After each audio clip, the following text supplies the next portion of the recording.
अस्सलाम वालेकुम। उम्मीद करती हूँ आप सब ठीक होंगे, अपने अपनी ज़िंदगी में खैर और आफियत से होंगे। Well, my name is Hira Mitbat and you are listening me from the platform of learners academy by Piya Baloch. और मैं आप लोगों को पढ़ाऊँगी introduction to psychology lesson 44 sports psychology. हम इसमें पढ़ेंगे स्पोर्ट्स साइकोलॉजी होती क्या है। स्पोर्ट्स का तो हमें पता है, खेल कूद एंड ऑल दैट थिंग। तो स्पोर्ट्स साइकोलॉजी में स्पोर्ट्स में साइकोलॉजी का क्या रोल है, स्पोर्ट्स में साइकोलॉजी किस तरह से यूज़ होती है और उसमें हम किस तरह से किन चीज़ों पे हम साइकोलॉजी को यूज़ करके अपने स्पोर्ट्स को बेहतर बना सकते हैं या अपनी स्पोर्ट्स हेल्थ को बेहतर बना सकते हैं। स्पोर्ट्स एंड साइकोलॉजी डिवीज़न 47 है एपीए की, अमेरिकन साइकोलॉजिकल एसोसिएशन की। स्पोर्ट्स साइकोलॉजी का काम क्या होता है। अब साइकोलॉजी का तो हमें पता है, साइकोलॉजी है क्या। स्पोर्ट्स साइकोलॉजी ब्रांच है साइकोलॉजी की जो डिस्क्राइब करती है, अंडरस्टैंड करती है, प्रिडिक्ट करती है जो हमारे एथलीट्स होते हैं, हमारे स्पोर्ट्स मैन या स्पोर्ट्स वुमेन हैं, उनके बिहेवियर्स को, उनके इश्यूज़ को स्टडी करती है कि स्पोर्ट्स खेलते वक्त उनको कौन कौन से इश्यूज़ आ सकते हैं, या अगर उनके स्पोर्ट्स में कोई इंजरी हो जाती है तो उनको वापस बैक टू स्पोर्ट्स लेकर आने के लिए कौन कौन सी सर्विसेज होती हैं, कौन कौन से उनको साइकोलॉजिकली उनको किस तरह से दोबारा से ठीक किया जाता है, साइकोलॉजिकली उनको वापस कौन से पैटर्न्स पे ला के उनको वापस उनकी एनर्जी उसी तरह से बिल्डअप की जाती है कि वो वापस उसी एनर्जी से खेल सकें जिस एनर्जी से वो पहले खेलते थे। अच्छा जी, हम हिस्ट्री ऑफ स्पोर्ट्स साइकोलॉजी की बात करते हैं। अब हिस्ट्री में क्या, ये प्रेजेंट में सब कुछ होता है कि हम अपने रवैये देखते हैं कि जब भी कोई भी स्पोर्ट्स होती है तो उसमें हमारा क्या रवैया होता है। उसी तरह से हम कौन सी टीम को किस बेसिस पे हम उनको जज कर रहे होते हैं या हम उनको सपोर्ट कर रहे होते हैं। इसी तरह से जो प्लेयर्स होते हैं, जो एथलीट्स होते हैं, जो स्पोर्ट्समैन, जो वुमेन्स होते हैं, वो किस तरह से अपनी गेम को लेके चल रहे होते हैं, या उनका जब ओपोनेंट टीम होते हैं उनका कितना प्रेशर उनके ऊपर होता है, या वो उनको किस तरह से परसीव कर रही होती हैं। अच्छा जी, स्पोर्ट्स साइकोलॉजी के ऊपर रिसर्च कब स्टार्ट हुई। ये यूरोप में इसको स्टार्ट किया गया था कि किस तरह से स्पोर्ट्स हमारे एथलीट्स पे वर्कआउट कर रही होती है, उनकी ज़िंदगियों पे असरअंदाज होते हैं, उनके साइकोलॉजिकल पे असरअंदाज होती है, वो किन किन सोचों से वो गुजर रहे होते हैं जब वो कोई गेम खेल रहे होते हैं। यूरोप से स्टार्ट हो गया, ये यूएसए में भी आ गया और उसके बाद बाकायदगी इसकी बाकायदा एक फ़ील्ड के तौर पे, एक अलग ब्रांच के तौर पे इसको इंट्रोड्यूस करवाया गया। सबसे पहला प्रॉपर स्पोर्ट्स रिसर्च सेंटर जो बनाया था वो नॉर्मन ट्रिपलेट ने बनाया था 1897 में, जिसमें वो देखता था कि जो एथलीट्स होते हैं उनको कौन कौन से चैलेंजेस को फेस करना पड़ता है और एक गेम खेलते वक्त उनके ऊपर कितना प्रेशर होता है और उन्होंने उसको प्रेशर को किस तरह से यूटिलाइज़ करना है अपनी पॉजिटिव एनर्जी में। उसने साइकिलिस्ट का इसमें एक किस्म का आप एक्सपेरिमेंट समझ लें या उनकी परफॉर्मेंस को उसने जज करना स्टार्ट किया था कि जो साइकिलिस्ट होते हैं उनको सोशलाइज अगर हम करें, सोशल फैसिलिटीज़ उनके पास कितनी होती हैं या उनकी उसको अपना कर वो किस तरह से काम कर रहे होते हैं। इस चीज़ का डेटा लेने के लिए उसने फील्ड को यूज़ किया था, उसने सेकेंडरी डेटा लिया था। सेकेंडरी डेटा मतलब यहाँ वहाँ से उसने इसकी इन्फॉर्मेशन गैदर की थी। उसने एंड पे इसको इस तरह से कंक्लूड किया कि जब हम अकेले कुछ परफॉर्म कर रहे होते हैं तो वो हम इतने अच्छे से नहीं कर सकते जब हमारे साथ डिफरेंट उसी कैटेगरी के लोग हमारे साथ परफॉर्म करें। तब जब उसने साइकिलिंग के ऊपर किया तो उसने ये कहा कि जब कोई एक इंडिविजुअल अकेला साइकिलिंग कर रहा होता तो वो इतने बेहतर तरीके से परफॉर्म नहीं करता, लेकिन जब वो as a competition cycling team में हिस्सा लेता है या साइकिलिंग रेस में हिस्सा लेता है तो जितना अच्छा वो परफॉर्म कर सकता है। नेक्स्ट हम स्टडी करेंगे कॉलमैन रॉबर्ट्स ग्रिफ्ट को। इसको नॉर्थ अमेरिका में स्पोर्ट्स साइकोलॉजिस्ट का या फाउंडर ऑफ स्पोर्ट्स साइकोलॉजिस्ट बोलने, इसको फादर ऑफ स्पोर्ट्स साइकोलॉजिस्ट समझा जाता है नॉर्थ अमेरिका में।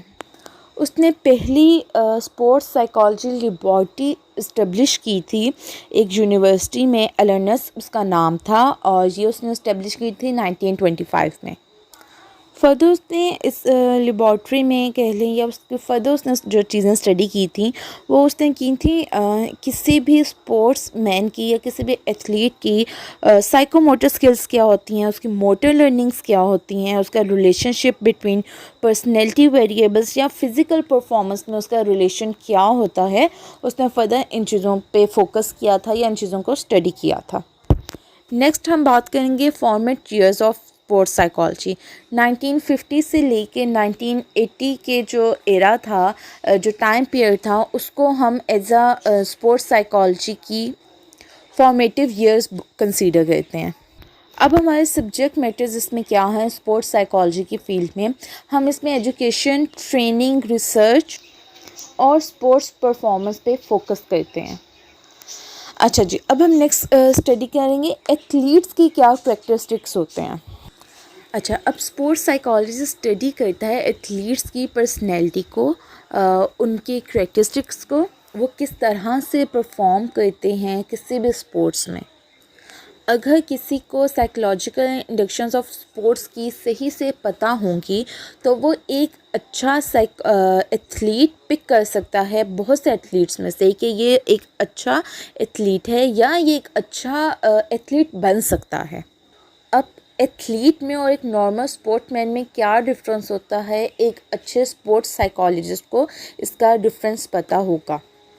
हालांकि इन दोनों टर्म्स में ऐसा कुछ ज़्यादा फ़र्क नहीं है, लेकिन बहुत माइनर सा या बिल्कुल ही थिन लाइन डिफरेंस है इन दोनों में। लेकिन उसको एक पता होगा कि एक स्पोर्ट्समैन की क्या क्वालिटीज़ होती हैं और एक एथलीट की क्या क्वालिटीज़ होती हैं, और किसी स्पोर्ट्समैन को अगर हमने एथलीट लेवल तक लेके जाना हो तो हम उसको किस तरह से लेके जा सकते हैं।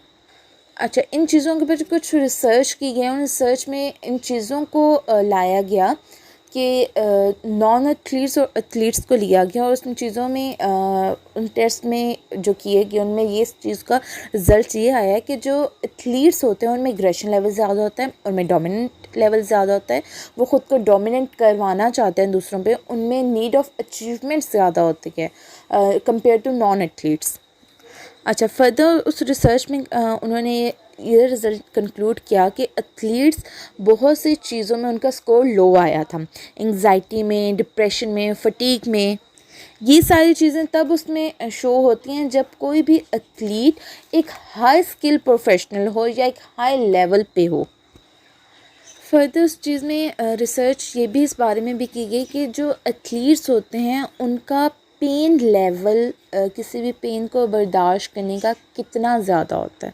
अब अगर हम बात करें, उन्होंने एग्जांपल आपकी बुक में एग्जांपल देखी है हॉकी एंड फुटबॉल की, उसमें पेन का जो लेवल होता है वो ज़्यादा होता है। ठीक है, आपको बहुत ज़्यादा चांसेस होते हैं आपको फुटबॉल लग जाए, आपको बहुत ज़्यादा चांसेस होता है आपको हॉकी लग जाए, हॉकी बॉल लग जाए, उसमें बहुत ज़्यादा चांसेस होते हैं। तो एक एथलीट या एक स्पोर्ट्समैन किस तरह से उस चीज़ को बर्दाश्त कर सकता है, कितना लेवल है उसमें उस पेन को बर्दाश्त करने का, कितनी देर तक वो बर्दाश्त कर सकता है। फर्दर इस चीज़ पे भी फोकस किया गया कि जो एथलीट्स होते हैं उनका जो पेन का लेवल होता है वो उनकी सक्सेस रेट के ऊपर होता है, ना कि जो पेन कॉज कर रहे हैं उनके ऊपर। नेक्स्ट हमारे पास टॉपिक है enhancing and maximising sports performance. अच्छा जी, बीइंग अ स्पोर्ट्स साइकोलॉजिस्ट आपको इस चीज़ का पता होना चाहिए कि आपने सिर्फ एक स्पोर्ट्समैन को या एथलीट को आपने साइकोलॉजिकल प्रिपेयर नहीं करना, आपने उसमें उनके ट्रेनर्स की, उनके कोचेस की, उनके जो मैनेजमेंट टीम है उन सब की काउंसलिंग करनी होती है। उन सब को बताना पड़ता है कि कौन किस लेवल का बेस्ट प्लेयर है, किसको किन चीज़ों की ज़रूरत है और किनको किन लेवल ऑफ साइकोलॉजिकल लेवल्स पे चल के हम डील कर सकते हैं। ये सारी चीज़ें उनके ट्रेनर्स की, उनके कोच की, उनकी मैनेजमेंट टीम की भी ट्रेनिंग बहुत ज़रूरी होती है और एक बेस्ट साइकोलॉजिस्ट वही होता है जिसको इन सारी चीज़ों का पता हो। अच्छा जी, फर्दर स्पोर्ट्स साइकोलॉजिस्ट और भी बहुत से एरियाज़ में काम करता है। उनके areas as a sports psychologist क्या क्या हैं मोटिवेशन देना स्पोर्ट्समैन को, एथलीट्स को, उन कोचेस को, ट्रेनर्स को, रिलैक्सेशन टेक्निक्स उनको सिखाना, जो भी एथलीट्स या स्पोर्ट्समैन हैं। स्ट्रेस मैनेजमेंट, जब भी आपको अपोजिट टीम का आप पे स्ट्रेस होगा तो आपने उसको किस तरह से मैनेज करना है। पेन कंट्रोल और मैनेजमेंट सिखाना। ओवरकमिंग एंग्जाइटी हो जाए तो उसको किस तरह से करना है। उनका स्टेमिना किस तरह से इन्हेंस करना है। उनकी परफॉर्मेंस को किस तरह से किस लेवल पे आके और इम्प्रूव करने की ज़रूरत है। ऐसी कौन कौन सी टेक्निक्स किए जाएँ कि उनकी परफॉर्मेंस और इम्प्रूव हो जाए। नेक्स्ट हम स्टडी करेंगे अरोज़ल लेवल को, कि एक स्पोर्ट्समैन को किस लेवल की मोटिवेशन की ज़रूरत होती है कि उसका अरोज़ल लेवल हाई हो जाए और वो अपनी स्पोर्ट में अपनी जो भी उसकी एक स्पेसिफ़िक स्किल है वो उसमें बेस्ट परफॉर्म करे। लेकिन इसमें साथ हमें इस चीज़ को भी देखना पड़ता है कि एक हम बेस्ट लेवल ऑफ अरोज़ल पे पहुंच जाएं। अगर बहुत ज़्यादा हाई होगा तो भी उसका नुकसानदेह है, अगर बहुत ज़्यादा कम होगा तो उसका भी नुकसानदेह है। वो नुकसानदेह किस सेंस में आता है कि वो नेगेटिविटी हम पे लेके आता है, वो नेगेटिव इम्पैक्ट्स हम पे छोड़ देता है। साइकोलॉजिकल वो हमें नेगेटिव करना स्टार्ट कर देता है। फर्दर हम पढ़ेंगे अरोज़ल है क्या, व्हाट इज़ अरोज़ल। अरोज़ल एक है न्यूट्रल फिजियोलॉजिकल फिनोमिना है। अब इसमें होता क्या है कि इंक्रीज़ हार्ट रेट हो जाता है, ब्लड प्रेशर के इंक्रीज़ उसमें हो जाए, हमारे हार्मोन्स चेंज हो जाएं, रिस्पिरेशन सिस्टम बहुत तेज़ हमारा हो जाए, मेटाबॉलिज्म हमारा बहुत ज़्यादा फास्ट हो जाए। अरोज़ल स्टेट बेसिकली हमारी active sympathetic nervous system state होती है। इसको हम इस तरह से कह सकते हैं जिस तरह फाइट एंड फ्लाइट रिस्पॉन्स होता है हमारा। अच्छा जी, अब एक स्पोर्ट्स पर्सन में या एक एथलीट में कितना अरोज़ल होना चाहिए कि उसकी परफॉर्मेंस के लिए वो बेस्ट होता है। अब हमने इसमें कोई भी एक फ़िक्स लेवल नहीं किया कि बस यही एक फ़िक्स लेवल है और इतना ही होना चाहिए। हर गेम का, हर स्पोर्ट्स के अकॉर्डिंगली आपका अरोज़ल लेवल चेंज होता है। अच्छा जी, फर्दर कॉक ने कुछ 4-5 स्टेप्स बताए हैं जिसमें उसने अरोज़ल लेवल्स शेयर किए हैं कि अगर आपकी ये सिचुएशंस होंगी तो आपका अरोज़ल लेवल बहुत ज़्यादा होगा या बहुत कम होगा। उसमें उसने कहा कि अगर हमने वॉलीबॉल का हमने रोकना है, गोल रोकना है, तो उसमें हमें बिल्कुल स्लाइटली सा हायर लेवल हमें अरोज़ल का हमें चाहिए होगा। अगर हमने वेट लिफ्टिंग करनी है तो उसमें डेफिनेटली हमें बहुत हाई लेवल चाहिए होगा। फर्दर हम पढ़ेंगे arousal level and sports performance. Role of a sports psychologist, arousal level and role of a sports psychologist. एक स्पोर्ट्स साइकोलॉजिस्ट अपने स्पोर्ट्समैन या अपने एथलीट को इस लेवल पे लेकर आता है कि वो उसको बता सके उसमें कि उसका अरोज़ल लेवल कितना है, उसमें कितनी कैपेबिलिटी है और वो किस तरह से अपने अरोज़ल लेवल को डील कर सकता है। उसको अपना अरोज़ल लेवल किस तरह से मेंटेन करना है कि वो अपने टारगेट गोल को अचीव कर सके। स्पोर्ट्स साइकोलॉजिस्ट डिफरेंट लेवल पे उनको चल के इस चीज़ की ट्रेनिंग देते हैं। उनका हार्ट रेट किस तरह से होता है, उनका ब्लड प्रेशर किस तरह से जाता है, उनके मसल टेंशन उनको देके डिफरेंट लेवल पे जिस तरह की उनकी गेम्स हैं या जिस तरह के गेम्स में उन्हें जाना है उस तरह के गेम्स में वो रह के उसको डिफरेंट लेवल पे ट्रेनिंग देते हैं कि उनको अपना अरोज़ल लेवल किस तरह से इन्हेंस करना है या कहाँ तक वो लेके जा सकते हैं। इस चीज़ को वो उनमें देखते हैं, उस चीज़ में उनकी इस चीज़ के बारे में उनमें पोटेंशियल देते हैं, उनको इन्हेंस करने की कोशिश करते हैं कि उनका लेवल ये है और वो अपने लेवल से इतने डाउन है, उन्होंने इस लेवल को अचीव करना है। और जब at the time of sport वो अपना यूज़ कर रहे होंगे अरोज़ल लेवल तो उन्होंने इस लेवल पे रह के कोई भी चीज़ अचीव करनी है। फर्दर हम स्टडी करेंगे मेंटल प्रैक्टिस के बारे में कि किस तरह से स्पोर्ट्समैन अपनी मेंटल प्रैक्टिस करके अपनी परफॉर्मेंस को पीक लेवल तक वो लेके जा सकता है। स्पोर्ट्स साइकोलॉजिस्ट अपने एथलीट्स को या अपने स्पोर्ट्समैन को इतना ट्रेन करते हैं कि जो उनका परफॉर्मेंस लेवल है वो उसको किस तरह से वो फर्दर बिल्डअप कर सकते हैं और एक नया टारगेट वो किस तरह से अचीव कर सकते हैं। अब इसमें रिसर्चेस काफ़ी हुई इस चीज़ का, उन्होंने प्रूफ दिया कि हम चीज़ों का इमेजिन करके बहुत सी चीज़ों को बेहतर कर सकते हैं। हम खुद को इमेजिन कर सकते हैं कि हम एक फील्ड में हैं और यहाँ पे हमारे इर्द गिर्द स्पोर्ट्स हो रहा है और हम उस स्पोर्ट्स को परफॉर्म कर रहे हैं और हमने उसको अचीव करना है अपने टारगेट को और हमने सामने वाली टीम को डिफीट करना है। तो हम किस तरह से इन सब चीज़ों से अपना अरोज़ल लेवल इंक्रीज़ कर सकते हैं, हम अपनी मेंटल हेल्थ को इस चीज़ पे ला के किस तरह से उसको अपने परफॉर्मेंस को इंक्रीज़ कर सकते हैं। अच्छा जी, अब फंक्शंस हैं हमारे पास कुछ मेंटल हेल्थ के प्रैक्टिस के कि हमने किस तरह से, अगर देखें कुछ चीज़ हम इमेजिन कर रहे हैं और इमेजिन में हम चल के हमने पूरा एक सिनेरियो बना लिया है कि हम उसमें परफॉर्मेंस कर रहे हैं, तो बाद में जब हम एक्चुअल उस सिनेरियो को फेस कर रहे होंगे तो हमें इतनी प्रॉब्लम नहीं होगी। जो नेगेटिव थॉट्स आ रहे होते हैं परफॉर्मेंस के टाइम पे, जब हम उस चीज़ को हम पहले से इमेजिन कर लेंगे तो हमारे नेगेटिव थॉट्स बहुत हद तक रिड्यूस हो जाएंगे। हमारी इमेजिनेशंस हमें हेल्प कर रही होते हैं रियलिस्टिक गोल्स को अचीव करने में। जब हम इमेजिन में बहुत सी चीज़ों को अप्लाई कर रहे होते हैं with the help of psychologist, तो हमें बहुत सी चीज़ें जब हम रियल सिनेरियोज़ में उनको फेस करते हैं तो हम बहुत इजीली उन टारगेट्स को अचीव कर लेते हैं या इजीली उनको फेस कर सकते हैं। फर्दर हम स्टडी करेंगे phenomena of home field advantages को। अच्छा जी, ये एक जनरल फिनोमिना कंसीडर किया जाता है जो एथलीट्स या स्पोर्ट्समैन होते हैं वो अपने एरिया में, मतलब अपने कंट्री में रहकर वो बहुत इजीली परफॉर्म कर सकते हैं, वो बहुत रिलैक्स फील कर रहे होते हैं।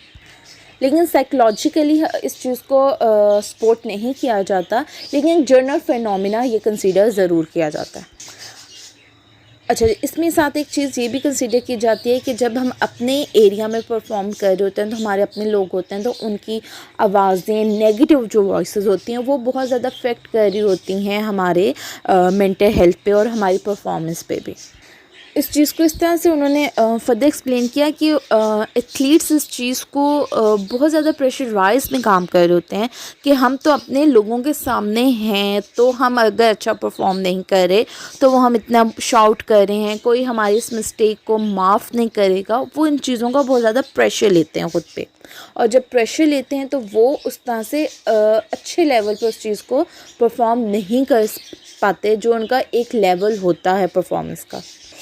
अच्छा जी, इसमें फर्दर माहोनी ने कहा कि जब हम ओलंपिक के लिए किसी एथलीट्स को हम देखते हैं तो उसमें फ़िज़िकल डिफरेंसेस सिर्फ 20% होते हैं और उसमें जो मेंटली डिफरेंसेस होते हैं वो 80% होते हैं।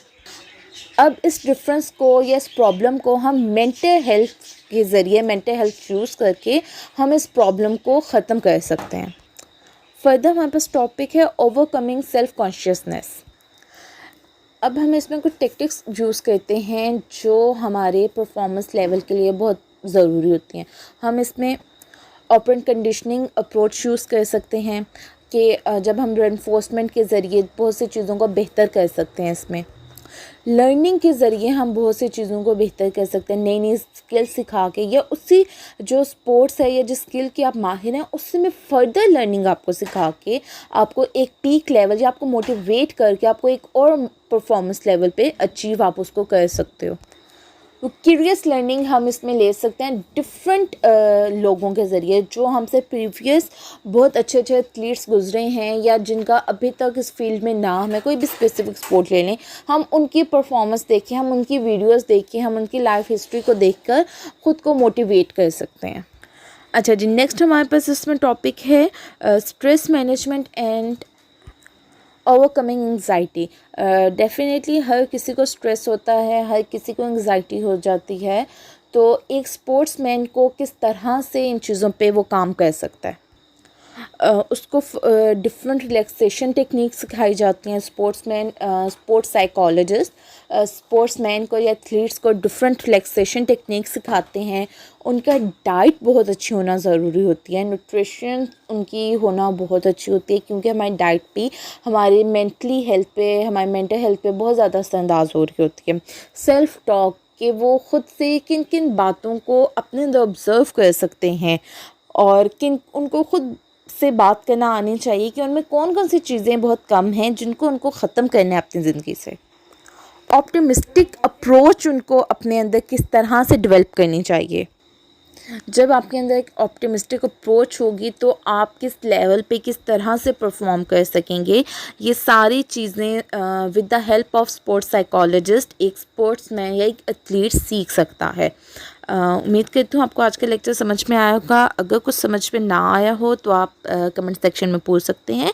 नेक्स्ट लेक्चर तक के लिए अल्लाह हाफ़िज़।